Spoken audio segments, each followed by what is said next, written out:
How's it going, guys? Cody, guys, back again, dropping out another video. Right, guys, 8:15, New Year's Eve. I've got a couple of vlogs to get through. I'm going to start with this one, obviously, and then I'm going to do the other vlogs. For those that don't know how I do the vlogs, I just film one after another, 1, 2, 3, 4, 5, 6, however many I'm doing. Film them, then crash on the couch, screenshot like headlines if it's prison news and stuff, and pictures. Go into a particular app on my phone that I use. I put everything in, like I put my little video at the start, and then pictures, the headline, then my how I talk and stuff, my little bit of the video. Then I export it, which can take a while if you're doing it in 1080 resolution or 720. Then once it's exported, then I can finally upload it, and it's quite a lengthy process, guys. Anyway, moving on from all that rubbish. 2018, what a year. Another year, a little bit older. I'd like to think a little bit wiser as well in some regards. Again, it's New Year's Eve, guys. Whatever you're doing, please stay safe, whatever you're doing, because on New Year's Day this year, I think there was 4 or 5 knife murders just on New Year's Eve alone. And that happened from like New Year's Eve into the early hours of obviously New Year's Day. So stay safe, whatever you do. How are you celebrating it, guys? Wherever you are in the world. I know you've got Dan Robinson. He's over in the States and stuff. And got a couple of subscribers from the States, actually, and Australia and stuff. Where are you guys celebrating it? How are you celebrating it? If it's in Australia, I think you've already seen it in. Where are you guys celebrating it? What are you up to? Are you having a low-key one? Are you going out? Are you staying in? You have to let me know. I'm spending it on my own, guys. I don't do birthdays and Christmases, as I've alluded to. I celebrate other people's. I just don't celebrate my own. New Year's Eve, just another day to me. New Year's Eve in prison. Lads will be locked up now. Locked up around tea time. They might have got a little bit sosh after. If you're in a Cat A, you would have been locked up hours ago. And then, like I say, they just... When I was in Forest Bank, how it worked for us is because the top bit of the jail backs onto the riverbank of the River Irwell and stuff. There's a lot of greenery and stuff and like woodland there. A prisoner's family, I don't know who the person was, but they came. This was in 2016 on New Year's Eve, and was lighting fireworks outside the prison on the opposite side of the wall. So we had a little firework display, and then if you've ever been in jail, you know what happens at midnight. People sit on the back and kick the shit out the door, or just boot the door. Some people sit on their ass and just on a door and stuff. Seeing the new year and letting everyone know. Prisoners are shouting from the 4s to the 3s to the 2s to the 1s. Happy Christmas, Happy Christmas, Happy New Year and all that stuff. Then in the morning when we was unlocked, we went up to all the other cleaners, we shook hands, we hugged, like, Happy New Year and all that stuff. So spare a thought for prisoners who are still in the system, and also prisoners' families. My heart goes out to anybody that's lost somebody this year, whether that be like outside of prison or in prison. There's been a lot of suicides in prison this year, well over 80 suicides this year. So my thoughts and prayers go out to anybody that's lost somebody this year, whether that be in prison, via suicide or natural causes, or as a free person. What you need to learn and what people need to think about is just how fragile and short life is. Tomorrow's never... don't take anything for granted. Tomorrow's not even granted. You might wake... anything could happen at any given minute. So when you're with your loved ones, just express how grateful you are, and don't take them for granted, because the reality is they could be taken like that. 2018 in prisons, what have we learned? The system's still broken. No smoking prisons have been rolled out in Scotland now. I think 100% of prisons in Scotland are non-smoking, so they'll be on the vapes. In British, like in prisons in England and Wales, we've seen there's going to be Parva spray rolled out from 2019, which is just asking for trouble. In my opinion, it's not going to quell violence. It's not going to reduce violence. It's going to actually increase violence. But like I say, the officers will become reliant on it. There'll be an incident at height. Say a prisoner gets on the bars. There's no metal netting between, let's say, the 2s and the 1s. An officer from a safe distance sprays the prisoner. Prisoner goes from grabbing the bars to putting his hands there, falls head first, dies. That's how I see it's going to go. Prison officers are going to end up getting their CS gas or parva spray taken off them and used against them.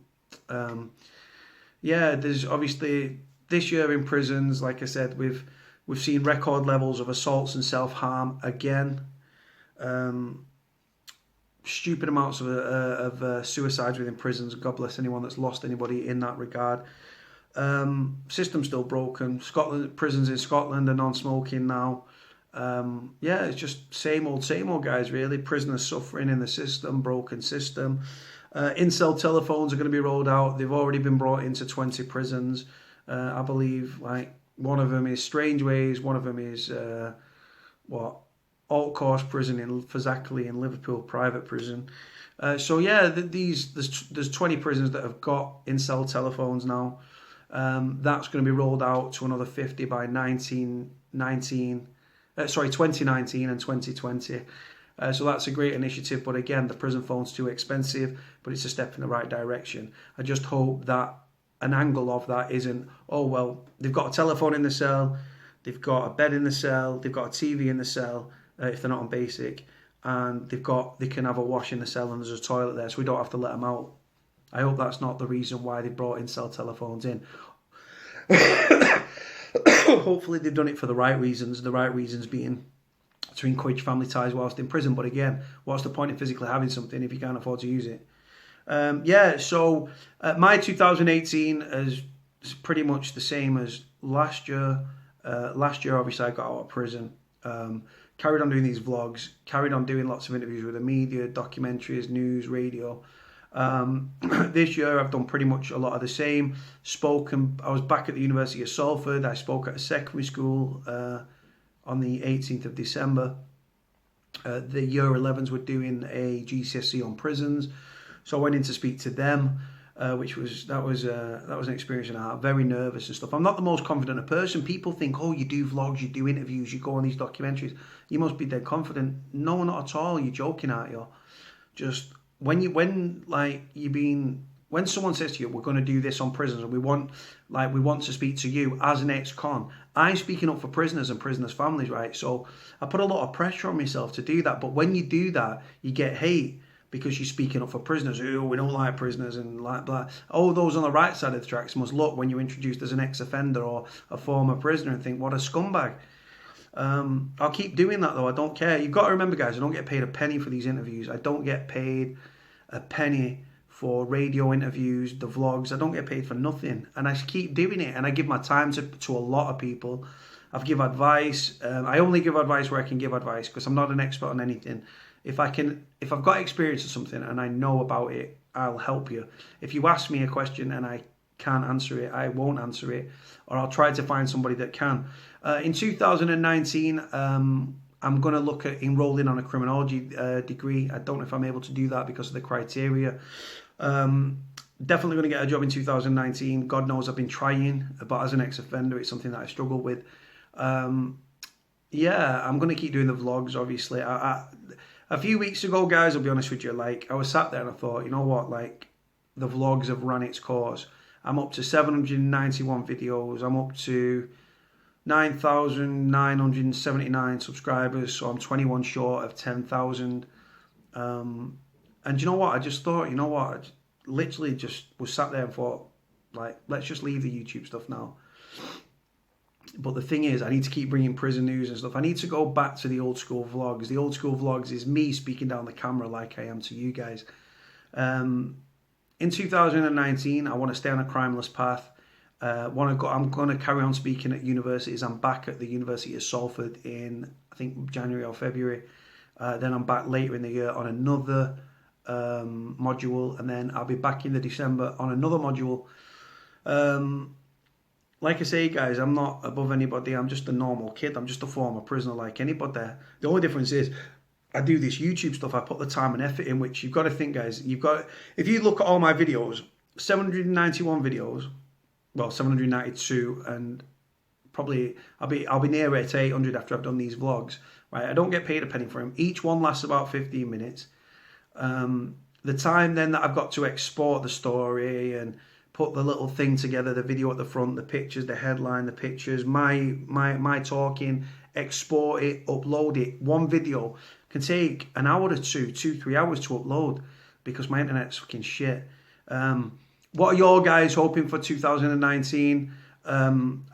There's people that have hit me up that are facing prison for the first time in 2019 that are going not guilty and are running trial. Like I said, some of my videos may help you reference what to pack for prison and stuff. If you're supporting a loved one in prison, nothing but love and respect for you. You're saving that person's life. I genuinely do believe that. The difference between family ties whilst in prison, the importance, of family ties whilst in prison can be the difference between life and death. I genuinely do believe that. If you take your support network and your family away from the prisoner, right, it's scary to think that the route they could take could be self-harm, could be suicide. You're keeping them going, you're keeping them living, you're giving them a reason to live, you're giving them that focus at the end of the tunnel, and you can't put a price on that. Let me tell you, there's a lot of girlfriends out there that are sticking by their loved one in prison, which is nothing but respect to you, because the roller coaster of prison, right, for a prisoner's family or a prisoner's loved one and the prisoner is astronomical. You can't put it into words unless you've ridden it. You really, really can't. So a lot of people just think it's prisoners that ride that roller coaster. No. Prisoners' families run that roller coaster, tied in front seat with the prisoner. When they're up, you're up. When they're down, you're down. The prisoner can keep the prisoner's family's head on the shoulders because they're pining for their loved one, and the prisoner's head is kept on his shoulders by his loved ones. You might argue and stuff like that. I always say to people, do not put the phone down on an argument. Do not go to sleep on an argument. The prisoner can ring you, well, unless you've got a mobile. The prisoner, like your girlfriend, you can ring back if you've got a mobile. But if you haven't and you're on the prison phone and you have a huge row, and they're ringing you back and you put the phone down, it's not right, man. When you're in prison, the paranoia you suffer and your relationships gets tested to the absolute limit. If your relationship can survive a prison stretch, as in you both stay together through thick and thin, and then he gets released or she gets released, we've got female prisoners, that relationship can survive literally anything. I genuinely do believe that. So yeah, guys, it's been a hell of a year. I've done lots of interviews, done probably more interviews this year than I did last year, and I did a lot last year. Documentaries and stuff like that. I'm helping, I'm not helping, but a writer from America who's writing a book on a serial killer that I used to correspond with. He's hit me up and asked me if I want to help him and be part of it and stuff and get some money for doing so. So I'm doing that. Documentary coming in early 2019 that's going to be on Channel 5. Yeah, man, just more of the same, more vlogs, more interviews. I was on LBC early hours of this morning actually talking about prison and stuff. I'm going to try and upload that vlog as well, extract the audio and then upload a vlog. Yeah, guys, but like I say, it's not about me, it's about you guys. I'm just telling you what my year's been like and stuff like that and what's happened in prisons and stuff. Yeah, man, how's your year been? What are you looking forward to in 2019? Are you glad this year's over? Have you had the best year ever? Have you had the worst year ever? Are you waiting for your loved one to come home? Is your loved one going to be released in 2019? Are you potentially looking at prison in 2019? What are your hopes and dreams for 2019? I'll tell you another thing as well. My hopes and dreams for I want to get a missus, man. 1,000,000%, man. Sick of being single. Been single for 3 years and 2 months now, and not that I'm counting. And in that 3 years and 2 months, I've met 3 girls, and it's not come to anything. So, and I took a time out for myself as well. I've been busy doing these vlogs and interviews and stuff and whatnot. But I want to meet someone in 2019, 1,000,000%. I keep getting female attention on the back of these vlogs as well, which is just crazy.